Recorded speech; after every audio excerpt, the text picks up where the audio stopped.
வாங்கம்மா, வாங்க வாங்க வாங்க, உட்காருங்க. வாங்க வாங்க. வணக்கம். வாங்க. மாரி எங்க? மாரி, உட்காருங்கம்மா. வாங்கம்மா, எப்படி இருக்கீங்க? நான் நல்லா இருக்கேன். எங்க வீட்ல லக்ஷ்மி கண்ணு போட்டிருக்குன்னு சொன்னேன்ல, அதான் சீம்பால் எடுத்துட்டு வந்தேன்.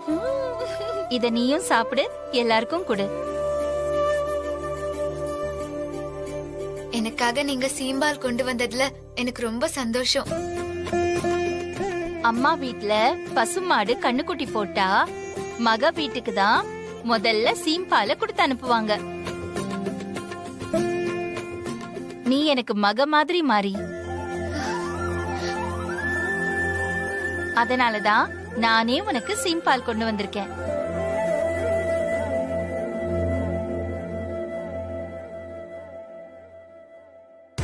இந்த அம்மா மாரி மேல இப்படி பாசம் வைக்கிறதுக்கு மாரி அப்படி என்னதான் சொக்கு பொடி போட்டாலும். ச்சே, எல்லாருக்கும் குடுமா. சரிங்கம்மா.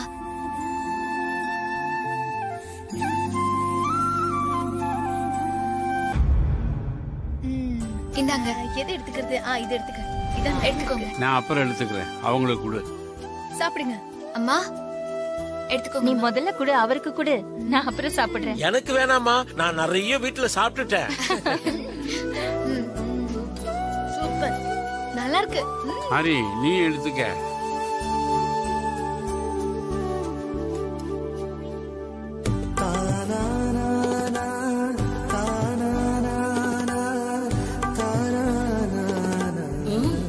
நல்லா இருக்குப்பா. நல்லா இருக்கா? எப்படி இருக்கு? ரொம்ப நல்லா இருக்குமா.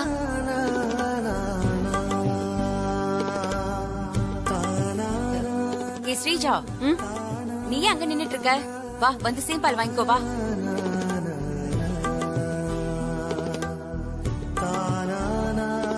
இந்தா, இது ஷீஜா கொடு.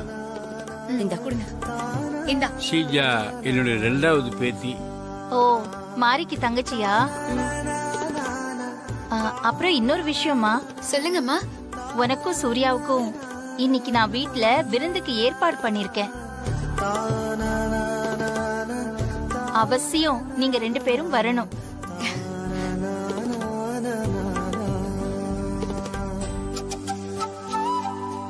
நானும் வருவேன். என்ன உங்க மக மாதிரின்னு சொல்லிட்டீங்க. நான் வராம இருப்பேனா? கண்டிப்பா வருவேம்மா. ஷூர்மா, கண்டிப்பா வரோம். ரொம்ப சந்தோஷம். அப்ப நான் முன்னாடியே போய் விருந்துக்கான ஏற்பாடு எல்லாத்தையும் பண்ணிடுறேன். நீங்க ரெடி ஆயிட்டு வந்துருங்க.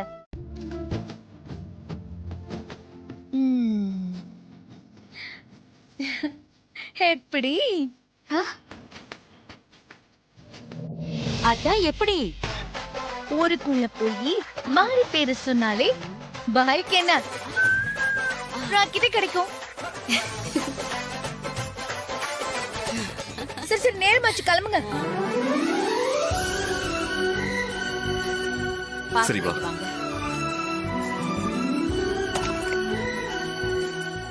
ஏறு.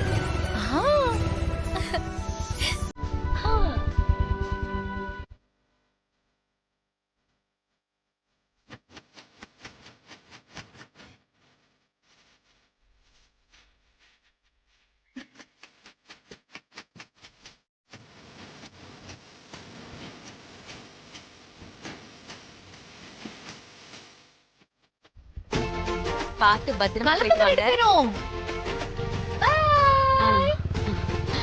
நல்லா கட்டி பிடிச்சிட்டு போங்க.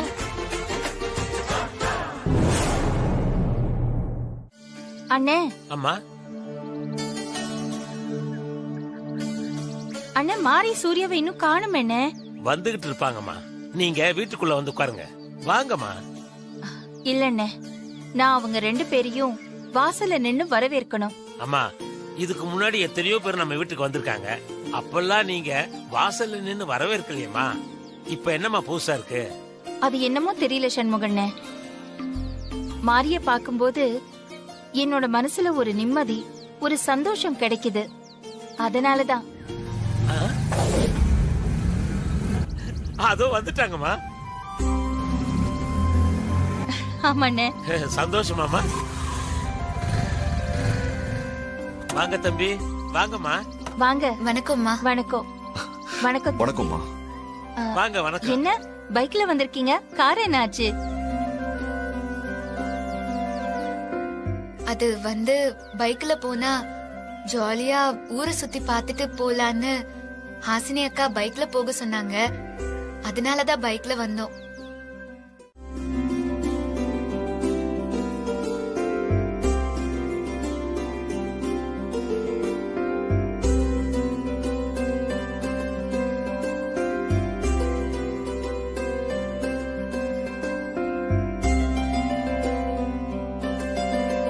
உட்காருங்க. சரி.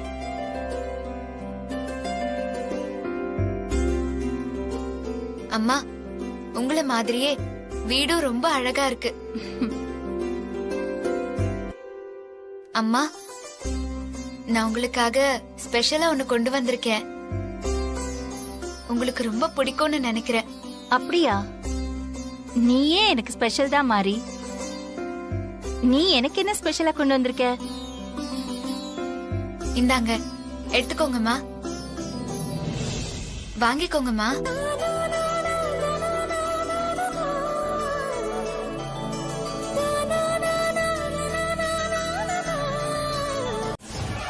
அந்த பொண்ணு வந்துதான் இந்த கோயிலையே திறக்க போறா.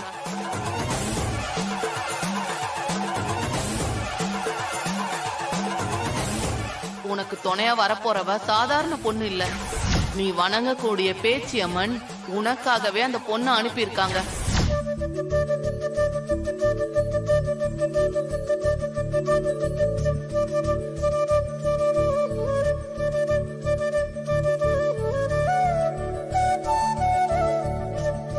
என்ன ஆச்சுமா?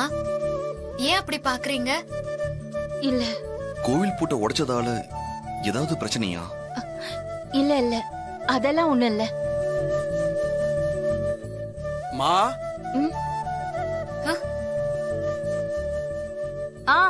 உள்ள வாங்க.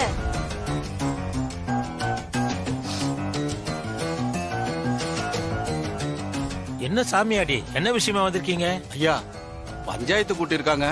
அம்மாவுக்கு தகவல் சொல்ல சொன்னாங்க.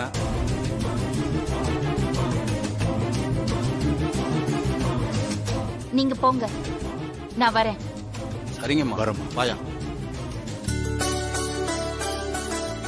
முதல் தடவை நீங்க எங்க வீட்டுக்கு வந்திருக்கீங்க. உங்களை கூட இருந்து என்னால கவனிக்க முடியல. என்னம்மா, ஏதாவது பிரச்சனையா? இல்ல, அதெல்லாம் ஒண்ணும் இல்ல. ரொம்ப நாள் பிரச்சனை இப்பதான் முடிஞ்சிருக்கு. முதல் முறையா நான் உங்க 2 பேரையும் வீட்டுக்கு வர சொல்லிருக்கேன். உங்களை சாப்பிட வைக்காம இங்க இருந்து அனுப்ப மாட்டேன். இருங்க, நான் முதல்ல இந்த பூவை பூஜை ரூம்ல வச்சிட்டு வந்துடுறேன். சரிங்கம்மா.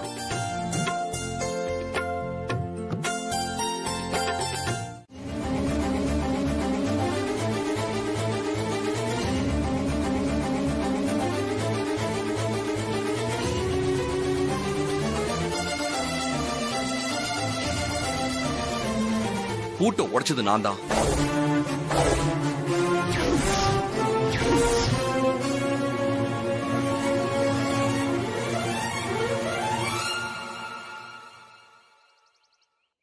சார், நான் பூட்டை உடைச்சதுக்கும் இந்த முத்துப்பேச்சி அம்மாவுக்கும் எந்த சம்பந்தமும் இல்லை. அப்போ அவங்க சொல்ற மாதிரி கோயில்ல இருக்கிற அம்மன் வந்து உன்கிட்ட பூட்டை உடைக்க சொல்லுச்சா? அப்படியும் இருக்கலாம். உண்மையிலேயே நடந்தது என்னன்னா,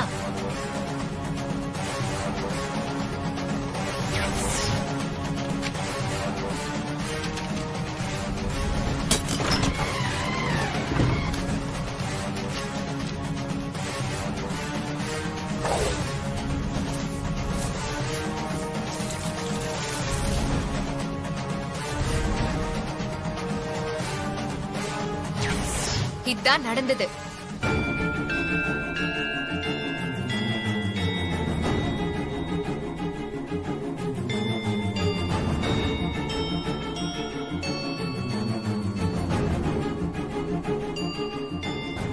சொல்றத பார்த்தா நம்புற மாதிரி தான் இருக்கு. ஆமா சாமி, நேரா வந்து கோயில திறந்து ஆமா இருக்குன்னு நினைக்கிறேன். நாங்க பூட்டை உடைச்சு கோயிலுக்குள்ள போனதுக்கும் இந்த அம்மாவுக்கும் எந்த சம்பந்தமும் இல்ல. தண்டனை குடுக்கறதா இருந்தா அத எங்களுக்கு தான் குடுக்கணும். கலெக்டர் சார், இதெல்லாம் பேசி வச்சுட்டு வந்து டிராமா பண்றாங்க. இவங்க சொல்றதெல்லாம் நீங்க நம்பாதீங்க. முதல்ல இந்த அம்மா மேல ஆக்ஷன் எடுங்க. இன்ஸ்பெக்டர், அவங்களை அரெஸ்ட் பண்ணுங்க.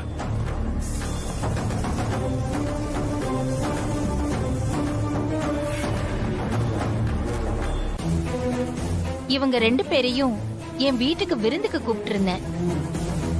வீட்டுக்கு வர வழியில என்ன நடந்ததுன்னு அவங்களே சொல்லிட்டாங்க. அதனால கோயில்ல நடந்ததுக்கும் எனக்கும் எந்த சம்பந்தமும் இல்ல.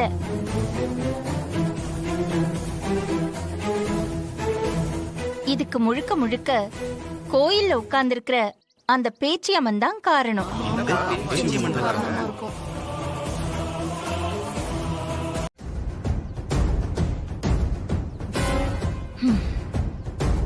சும்மா விட மாட்டீங்கல்ல?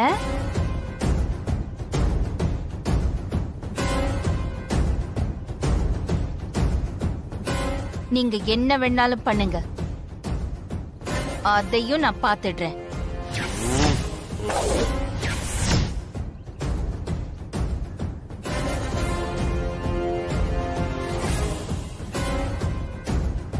இப்படியே நீங்க 2 பேரும் மாத்தி மாத்தி பேசிட்டு இருந்தீங்கன்னா என்னதான் பண்றது? நீங்களே ஒரு முடிவை சொல்லுங்க. கலெக்டர் சார், எது எப்படியோ இத்தனை வருஷம் கழிச்சு பூட்டி இருக்கிற கோயிலை திறந்து அந்த அம்மனுக்கு விளக்கும் போட்டாச்சு. கோயிலை திறந்ததால சாமிக்கு பூஜை பண்ணணும். அதுக்கு ஏற்பாடு பண்ணுங்க. அதெல்லாம் நீ சொல்ற மாதிரி எல்லாம் பண்ண முடியாது. அதுக்கு சாமி வந்து குறி சொல்லணும். யோ சாமியாடி, அந்த அம்மா விவரம் தெரியாம பேசிக்கிட்டு இருக்கு. சபைக்கு விவரத்தை எல்லாம் எடுத்து சொல்லியா? ஆமாம்மா, கோயில் விஷயத்துல சாமி உத்தரவு கொடுக்காம எதையும் செய்யக்கூடாது. அது அப்புறம் தெய்வ குத்தமாயிரும், ஊருக்கும் ஆகாது.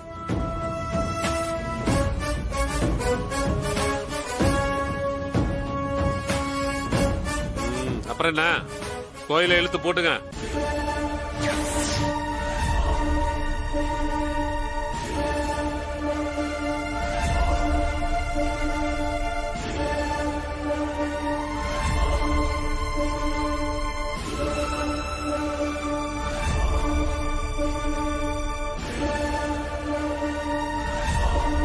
அம்மா பேச்சி அம்மா, பல வருஷம் கழிச்சு நீயே உன் கையால உன் கோவில் பூட்டை திறக்க வச்சு விளக்கும் போட வச்சுட்ட. அத நினைச்சு நான் சந்தோஷப்படுறேம்மா. ஆனா இப்ப ஒன்ன சாக்கா வச்சு உன் கோயிலுக்கு மறுபடியும் பூட்டு போட பாக்குறாங்கம்மா. உன்னை நம்பி இருக்கிற எனக்கும் இந்த ஊர் மக்களுக்கும் நீதாம்மா வழி காட்டணும்.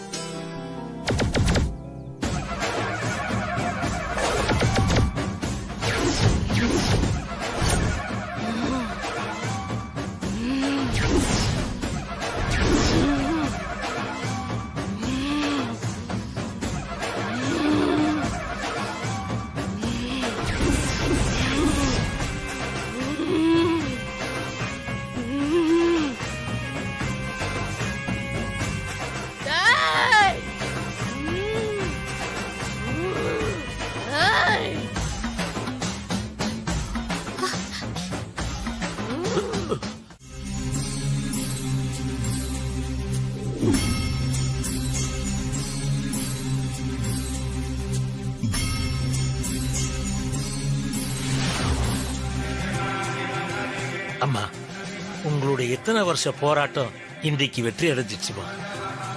நல்லபடியா கோயிலை திறந்துட்டீங்கம்மா. வாங்கம்மா.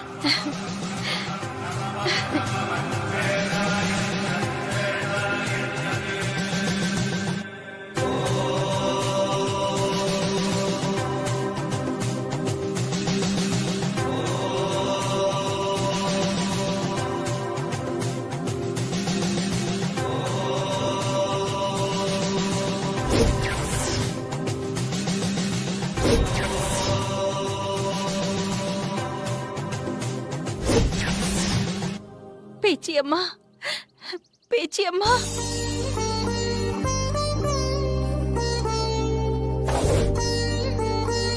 அம்மா, பேச்சியம்மா, இப்பதான் எனக்கு ரொம்ப சந்தோஷமா இருக்கு. 45 வருஷமா உன்னை வணங்க முடியாம, உன் சந்நிதிக்கு வர முடியாம நான் எவ்வளவு மனவேதனையில இருந்தேன் தெரியுமா? இப்போ உன்னை பார்த்ததுக்கு அப்புறம் தாம்மா என்னோட மனசு நிறைஞ்சு இருக்கு. என்னோட ஆசை, கனவு, லட்சியம் எல்லாமே எனக்காக இல்ல, மக்களுக்காகவும் இந்த ஊருக்காகவும் மட்டும்தான். உன் கோயில திறக்கணும், உனக்கு 3 வேளையும் தவறாம பூஜை செய்யணும், அத நான் என் கண் கூட பார்க்கணும். இந்த மக்கள் எல்லாரும் பார்த்து உன்னை சந்தோஷமா கும்பிடணும். இதுதாம்மா நான் நினைச்சிட்டு இருந்தேன். இதுதாம்மா என்னோட ஆசையா இருந்தது. இப்போ என்னோட ஆசை நிறைவேறிடுங்கிற நம்பிக்கை வந்துருச்சு. இத்தனை வருஷம் உன்னோட கோயில் பூட்டி இருந்தது போதும்மா. இதுக்கப்புறம் எந்த எதிர்ப்பு வந்தாலும் இனிமே நான் உன் கோயில பூட்ட விட மாட்டேன். அதுக்கு நீதாமா என் கூட இருந்து எனக்கு ஆசை வழங்கணும்.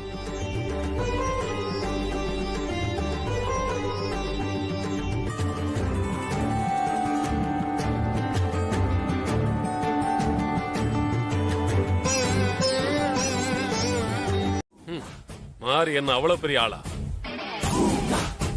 அவளை முடிக்கிறதுக்கு கூட்டணி போடணுமா என்ன? ஒரு சாதாரணமான பக்கத்தூர் பூசாரியோட பேத்தி தானே.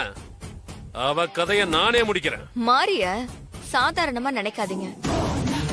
இத்தனை வருஷமா கோவிலுக்காக உங்ககிட்ட போராடிட்டு இருந்த முத்து பேச்சுக்கு ஐடியா கொடுத்தது அந்த மாரிதான். கோவில திறக்க வச்சதும் அவதான். கோயில் பூட்ட உடைக்கிற ஐடியாவை கண்டிப்பா மாரிதான் முத்து பேச்சுக்கு கொடுத்திருப்பா. ஆமா, முத்து பேச்சுக்கு இந்த மாதிரி குறுக்கு வழி எல்லாம் தெரியாது. கண்டிப்பா இது அந்த மாரியோட யோசனையா தான் இருக்கும். அந்த மாரிய நான் சும்மா விட மாட்டேன். என் கோவிலும் எனக்கு கிடைக்க வேண்டிய முதல் மரியாதையும் என்னை விட்டு போக காரணமா இருந்த அந்த மாரிய நான் பழி வாங்காம விடவே மாட்டேன். மாரிய பழி வாங்க என்கிட்ட ஒரு ஐடியா இருக்கு. என்ன ஐடியா? உங்க ஊரு சாமியாடிய கொன்னுருங்க. இதுக்கே சாக்காரா? சாமியாடிய கொல்லணுமா? ஏன்? மாரி ராசி இல்லாதவ, அபசகுணம் புடிச்சவனு இந்த ஊரை விட்டே துரத்தி விட்டு இருந்தாங்க.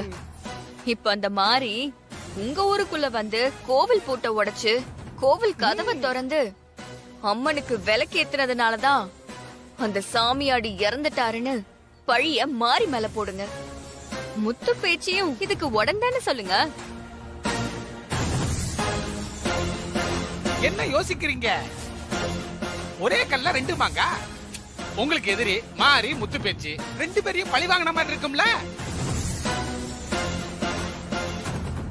நான் சொன்ன மாதிரி நீங்க செஞ்சீங்கன்னா கோவிலையும் திறக்க முடியாது, பூஜையையும் நடத்த முடியாது. கோவிலும் உங்க கட்டுப்பாட்டுக்குள்ள இருக்கும். இது யோசிக்க வேண்டிய விஷயமா இருக்கு. அழகு தேவதை யோசிக்குது மீச ஒர்க் அவுட் ஆயிடும். மாரி, ஓ மூலமா அந்த பேச்சி அம்மா அதை நிறைவேற்றி வச்சிட்டா. மனசுக்கு ரொம்ப சந்தோஷமா இருக்குதுமா. அப்புறம் பேச்சி அம்மனுக்கு திருவிழா நடந்து முடியற வரைக்கும் நீயும் சூர்யாவும் நம்ம வீட்ல தான் தங்கணும்.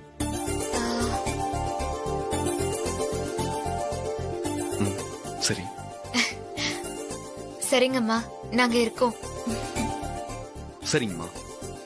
சாமி, அம்மா, எப்ப திருவிழா நடத்தலான்னு சாமி கிட்ட குறி கேட்டு பூஜைக்கு உத்தரவு வாங்குங்க. அப்படியே பண்ணிரலாமா? சண்முகண்ணே, அதுக்கான எல்லா ஏற்பாடையும் பண்ணிடுங்க. சரிம்மா, நான் பாத்துக்கிறேம்மா.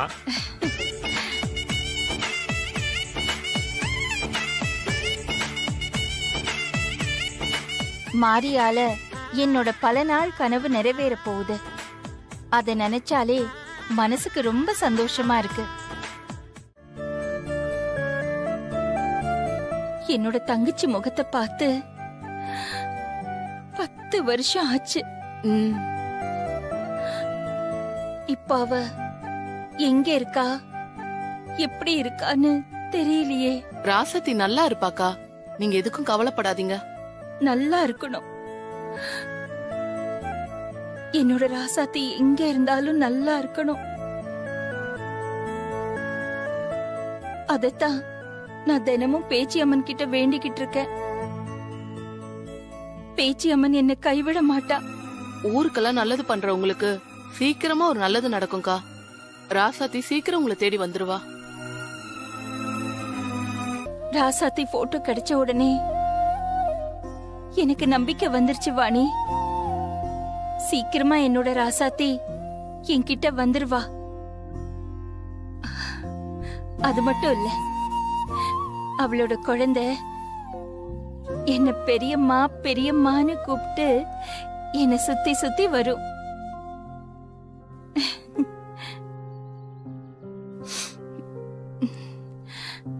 இப்பவே இந்த போட்டோவை சண்முக அண்ணன் கிட்ட கொடுத்து சென்னையில இருக்கிற எல்லாருக்கும் அனுப்பி என்னோட ராசாத்திய தேட சொல்ல போறேன்.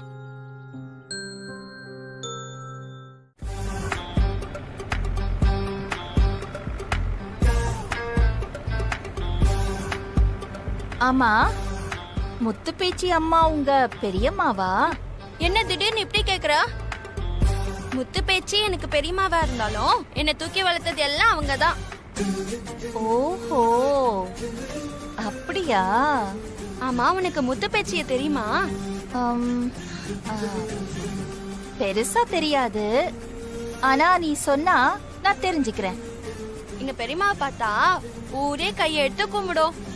கோவில்ல இருக்க சாமி வெளியில வந்துச்சுன்னா சாமிய பாக்குறாங்களோ இல்லையோ, ஆனா எங்க பெரியம்மா வந்தாங்கன்னா எல்லாரும் அவங்களதான் பாப்பாங்க.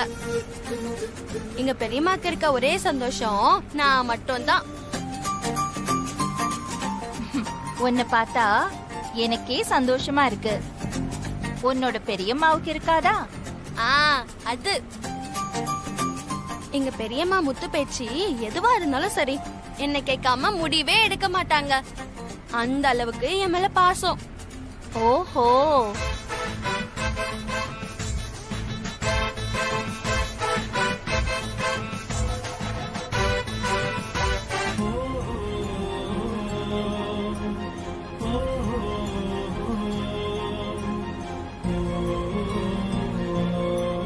ராசாத்தி, நீ எங்க இருக்கியோ எப்படி இருக்கியோன்னு தெரியல.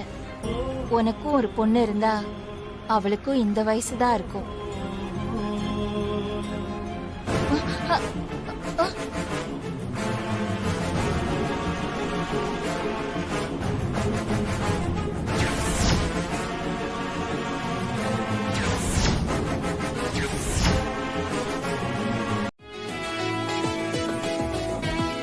என்ன யாரையும் காணோம்?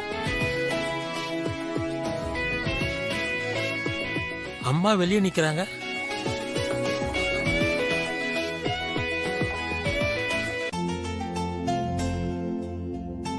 அம்மா,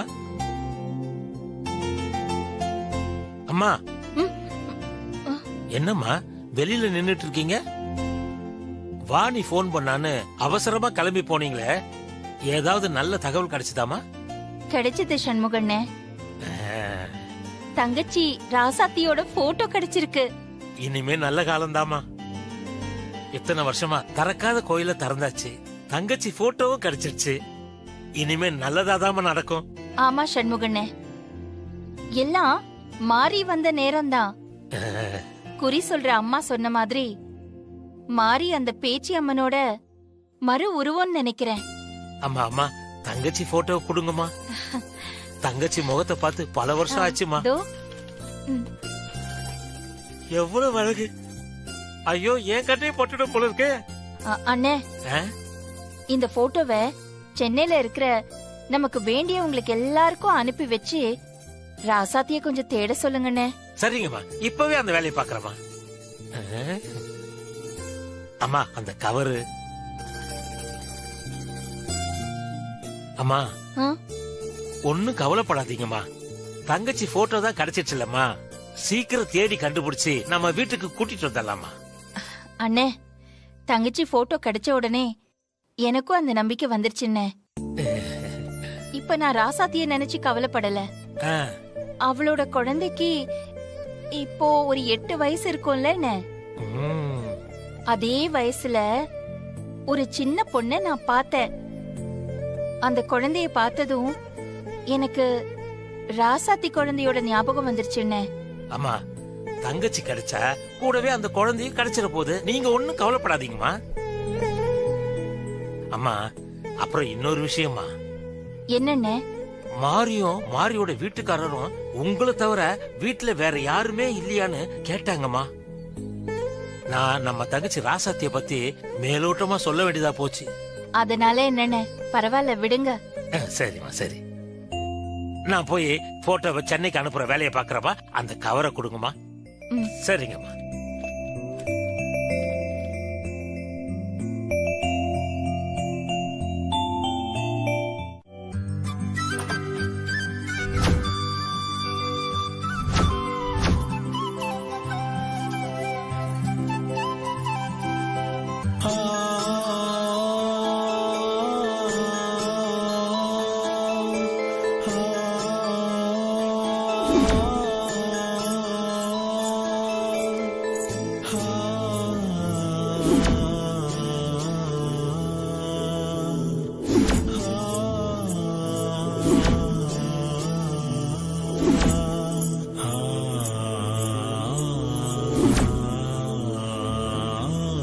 ராசாத்தி, இது நீ சின்ன வயசுல போட்ட கொலுசு. இப்ப அந்த குழந்தைய பாக்கும்போது எனக்கு உன் குழந்தைய பாக்குற மாதிரியே இருக்குமா. அதனால அந்த குழந்தைய உன் குழந்தையா நினைச்சு இந்த கொலுசை அவகிட்டயே கொடுத்துடுறேன்.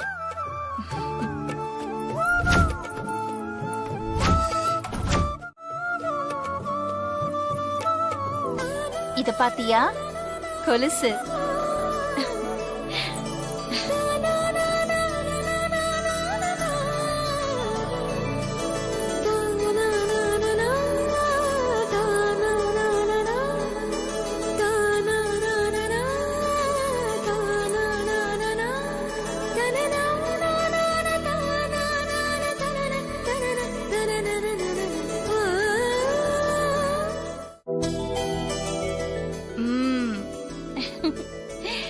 இப்ப அழகா இருக்கு பாத்தியா?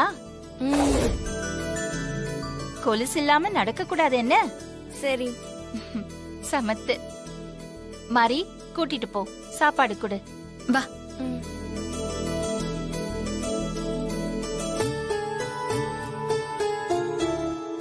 அம்மா. என்னங்க? இந்தாங்க. குடிக்க தானே தண்ணி கேட்டீங்க. கொண்டு வர்றதுக்குள்ள எந்த கோட்டையை பிடிக்க யோசனை பண்ணிட்டு இருக்கீங்க? கோட்டையை பிடிக்கலாம் எனக்கு ஆசை இல்லடி. கோயிலை பத்தி தான் யோசிச்சுக்கிட்டு இருக்கேன். கோயில் பிரச்சனை தான் முடிவுக்கு வந்துருச்சேப்பா, அப்புறம் எதுக்கு யோசிச்சுட்டு இருக்கீங்க? சாமி நல்லபடியா வாக்கு சொல்லணும்பா, அப்பதான் கோயில் பிரச்சனை முடிவுக்கு வந்ததா அர்த்தம். அத பத்தி தான் யோசிச்சுக்கிட்டு இருக்கேன். என்னங்க சொல்றீங்க? சாமி கட்டி ஆட போறது நீங்க தானே? சாமி கட்டி ஆட போறது என்னவோ நான் தான், ஆனா வாக்கு சொல்ல போறது பேச்சியம்மா. நான் சாமி கட்டி ஆடி வாக்கு சொல்லி 35 வருஷமா ஆயிப்போச்சு. இனி ஆயுசுக்கும் சாமி கட்டி ஆடுற வாய்ப்பு கிடைக்குமோ கிடைக்காதோன்னு ஏங்கிக்கிட்டு இருந்தேன். அந்த பேச்சியம்மாவும் அந்த முத்து பேச்சியும் தான் எனக்கு அந்த வாய்ப்பை கொடுத்துருக்காங்க. முத்து பேச்சி அம்மாவும் ஊர் மக்களும் நான் சாமி கட்டி ஆடுறதை எதிர்பார்த்துக்கிட்டு இருக்காங்க. குத்துப்பட்டோ சாக கூடாது. அப்படி செத்தா ஊர் மக்களுக்கு சந்தேகம் வந்துரும். உடம்புல காயம் இல்லாம செத்தாதான் தெய்வ குத்தமானதால சாமியாடி செத்துட்டான்னு எல்லாருமே நம்புவாங்க. அண்ணா, மாறி ஊர் கட்டுப்பாட்டை மீறி கோவில் பூட்டை உடைச்சதுனால அம்மன் கோவப்பட்டு சாமியாடிய கொன்னுடுச்சு. இதுக்கெல்லாம் காரணம் மாரியும் முத்து பேச்சியும் தான். மாரி மேலையும் முத்து பேச்சி மேலையும் இந்த பழைய தூக்கி போடுங்கண்ணே. என்ன அழகு தேவர. அதுக்கப்புறம் மாரிய ஊரை விட்டே அனுப்பணும். முத்து பேச்சிய ஊருக்குள்ள தலை காட்ட முடியாம பண்ணுங்க. ஒரு ஆள் சாமியாடிய கூட்டிட்டு வருவோம். நான் சொன்னதெல்லாம் நல்ல ஞாபகம் இருக்கட்டும். நாங்க அப்படி போய் மறைஞ்சு நின்று எல்லாத்தையும் பாக்குறோம். அழகு தேவதை அவனுக்கு வந்துகிட்டு இருக்கானோ, வா ஒளிச்சுக்கலாம். பாத்துக்கோங்க, வாங்க போலாம். பாத்து கொடுங்க.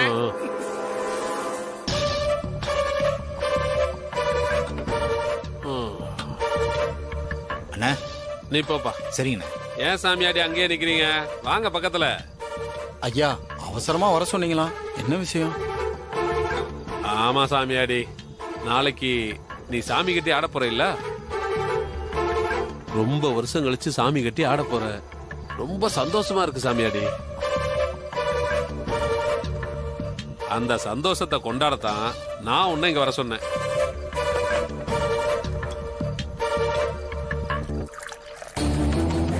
அழகு தேவதை, நாம விஷம் கலந்த கிளாஸ் தான் அது. இந்த குடி. வேணாங்க ஐயா, நாளைக்கு சாமி கட்டி ஆடணுங்க ஐயா.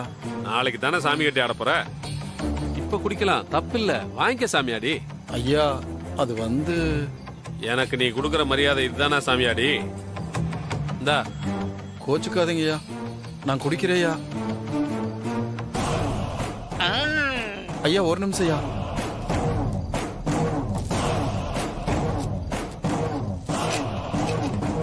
ஓ பக்தி, இருக்கட்டும் இருக்கட்டும், குடி.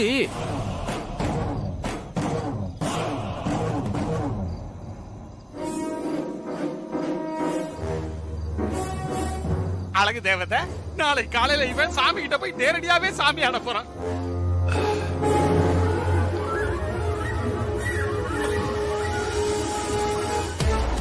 ஐயா நான் சாமி கட்டி ஆட போறதுனால நீங்க என் மேல கோவமா இருப்பீங்களோன்னு பயந்துகிட்டே இருந்தேன் ஐயா. என் மேல கோவம் எதுவும் இல்லைன்னு இப்ப தெரிஞ்சுக்கிட்டேயா. ரொம்ப சந்தோஷங்கய்யா. உன் மேல கோவப்பட்டு என்ன ஆக போகுது சாமியாடி?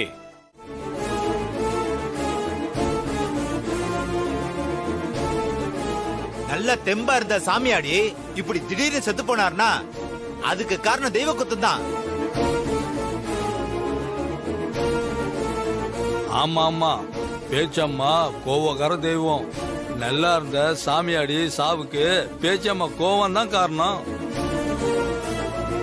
கோவில் பூட்டை உடைச்சு பேச்சியம்மா கோபத்துக்கு ஆளாயிட்டமே, இந்த ஊர் என்ன ஆக போகுதுன்னு தெரியலையே.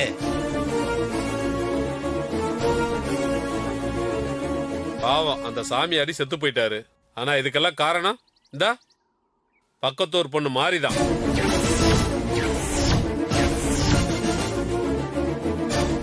கரெக்டா சொல்றான் பாரு. இந்த மாதிரி அவங்க சொந்த ஊர்க்காரங்களே அவசகுணம் பிடிச்சவ, ராசி இல்லாதவன் சொல்லி ஊரை விட்டே விரட்டி இருக்காங்க.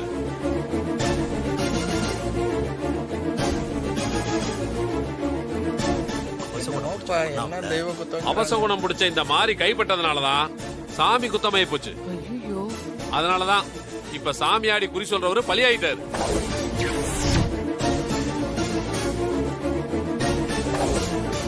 பக்கத்தூர்காரிய மட்டும் இந்த விஷயத்துல குத்தம் சொல்ல முடியாது. இதுக்கெல்லாம் இன்னொருத்தரும் காரணமா இருக்காங்க. யாரு? இந்த முத்து பேச்சுதான்.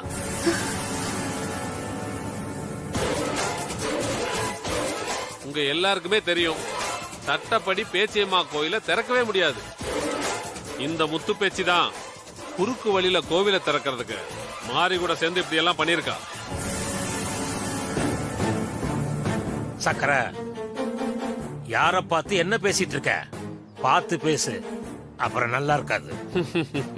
டேய் சக்கர, உன் பேர்ல மட்டும்தான், உன் உடம்பெல்லாம் விஷம். உண்மையை சொன்னா கசக்கத்தான் செய்யும். ஆமா, தலையே சும்மா இருக்கும்போது நீ வாழ்தானே, நீ எதுக்கு ஆடுற? ரொம்ப ஆடாத, நறுக்கிடுவேன். போது நிறுத்துங்க.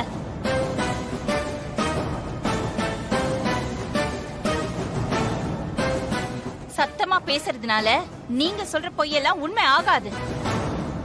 மாறி கோயில திறக்கிறதுக்கு காரணம் நான் இல்ல, அந்த பேச்சி அம்மன் தான். அன்னைக்கு என்ன நடந்ததுன்னு ஏற்கனவே மாறி பஞ்சாயத்துல வச்சு எல்லாத்தையும் சொல்லிட்டா.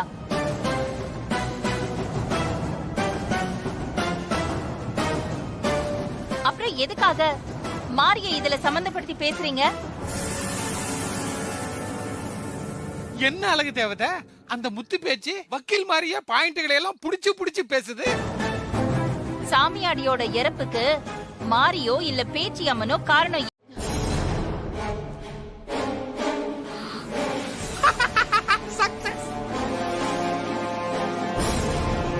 மாரி, நீ எதுக்கு ஊரை விட்டு போனோம்? நீ ஊரை விட்டு போனா இவங்க சொல்றது எல்லாமே உண்மைன்னு ஆயிடும். நீ போகாத. என்ன தடுக்காதீங்கம்மா. இந்த கோயில திறக்கணும், அந்த அம்மனுக்கு பூஜை நடக்கணும், மக்கள் எல்லாரும் சாமி கும்பிடணும்னு நீங்க எவ்வளவு கனவோடவும் லட்சியத்தோடவும் இருந்திருப்பீங்க. அதுக்காக உங்க வாழ்க்கையவே தியாகம் பண்ணிருக்கீங்க.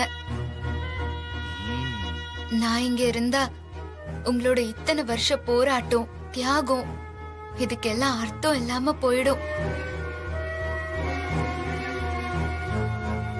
அதனால நான் ஊரை விட்டே போறேம்மா.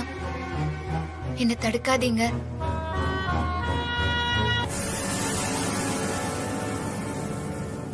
ஹஸ்பண்ட் சார், வாங்க நம்ம போலாம். சரி மாரி, நான் சொல்றத கேளு. அம்மா, மாரி சொல்றது கரெக்ட் தான். எங்களை தப்பா எடுத்துக்காதீங்கம்மா. நாங்க கிளம்புறோம். மாரி, வா போலாம்.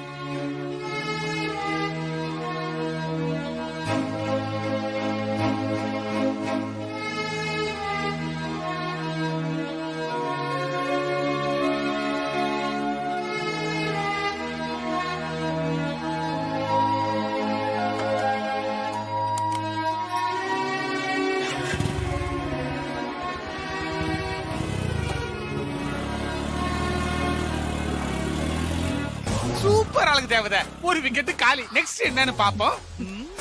Wait and see. பெரிய விஜயகாந்த் நினைப்பு.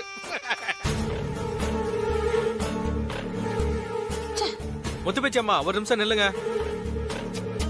ஒரு பிரச்சனை முடிஞ்சிருச்சு. ரெண்டாவது பிரச்சனை, சாமி அடி இப்ப உயிரோட இல்ல. அடுத்ததா யாரு சாமி கட்டி ஆடி குறி சொல்லி 4 குறிப்பா? அதுக்கு ஒரு முடிவை சொல்லிட்டு போங்க. சாமி ஆடியோட மகன் தான் அடுத்து சாமி கட்டி ஆடணும். அது எப்படி ஆட முடியும்? நமக்கு நல்லது கெட்டது சொல்லிட்டு இருந்த சாமியாடியே இறந்து போயிட்டாரு. அதனால அவரோட குடும்பமே தீட்டுப்பட்டு போயிருக்கு. அப்படி இருக்கும்போது அவர் பையன் 1 வருஷத்துக்கு சாமி கட்டி ஆடவே கூடாது. இது நம்ம ஊர் சாங்கியம், உங்களுக்கு தான் தெரியுமே. இந்த பேச்சுக்கு இந்த சாங்கியம் கூட தெரியல. இதுக்கு தான் சொல்றது, குறுக்கு வழியில கோயில திறந்தா இப்படிதான் நடக்கும்.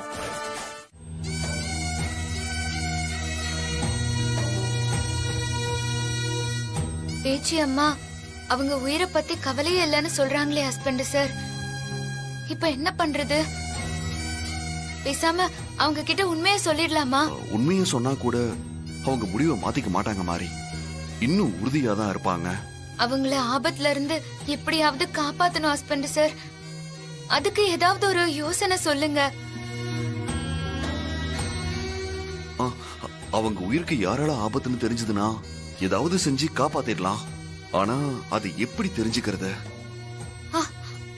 அம்மாவோட நிழலா இருக்கிற சண்முக ஐயா கிட்ட கேட்டா ஏதாவது தகவல் கிடைக்கும் இல்ல ஹஸ்பண்ட் சார்? வெரி குட் மாரி. கண்டிப்பா அவருக்கு ஏதாவது தெரிஞ்சிருக்கும். நாம அவர்கிட்டயே கேட்போம். வந்துட்டாரு. என்னம்மா மாரி, கிளம்பிட்டீங்களா? ஆமாங்க ஐயா. அது ஐயா. என்ன மாரி, என்ன விஷயம் சொல்லு. அது வந்து முத்துப்பேச்சி அம்மாவுக்கு எதிரிங்க யாராவது இருக்காங்களா? அது ஒன்னும் இல்லைங்க ஐயா. சாமி கட்டி ஆடுறதுல அம்மாவோட உயிருக்கு ஏதாவது ஆபத்து வந்துருமோன்னு பயமா இருக்கு. அதனால அவங்களோட எதிரிங்க யாருன்னு தெரிஞ்சா அம்மாவை ஆபத்துல இருந்து காப்பாத்தலாம் தான் கேக்குறோம். நீங்க 2 பேரும் அம்மா மேல இவ்வளவு பாசமா இருக்கிறத நினைக்கும் போது எனக்கு ரொம்ப சந்தோஷமா இருக்கு. அம்மாவுக்கு எதிரின்னு சொல்லிக்கிறதுக்கு ஒரே ஒரு ஆள் தான் இருக்கான். யார் அது? நீங்களே அந்த பஞ்சாயத்துல பாத்தீங்கல்ல, அந்த சக்கரை தான். அம்மாவுக்கு பரம்பரை எதிரி அவன் ஒருத்தன் தான். கோயில் விஷயத்தை வச்சு அம்மாவை எதிர்த்துக்கிட்டு இருக்கான். கோயிலை திறக்க விடக்கூடாது, அம்மாவை எப்படியாவது ஜெயிக்கணும், முதல் மரியாதை அவனுக்கு கிடைக்கணும்னு துடிச்சுக்கிட்டு இருக்கான். ஹஸ்பண்ட் சார், நம்ம போய் அந்த சக்கரைய பார்த்து பேசலாம் வாங்க. வேண்டாம், அவனை பார்க்க போகாதீங்க. அவன் ரொம்ப மோசமான ஆளு. கோயில் பூட்டை உடைச்சதுல அந்த ஆளு ஏற்கனவே உங்க மேல கோபத்துல இருக்கான். இப்ப நீங்க நேர்ல பார்க்க போய் ஏதாவது பிரச்சனை ஆயிடப்போகுது. வேண்டாம் வேண்டாம். ஐயா, அதெல்லாம் நாங்க பாத்துக்கிறோம். எங்களுக்கு முத்துப்பேச்சி அம்மாவோட உயிர் தான் முக்கியம். அதுக்காக அந்த ஆளை போய் நாங்க பார்த்து பேசுறோம். கேளுங்க தம்பி. நீங்க ஒண்ணும் கவலைப்படாதீங்க ஹஸ்பண்ட் சார், வாங்க நம்ம போலாம். ஐயோ, இவ்வளவு சொல்லியும் போறாங்களே. ஐயோ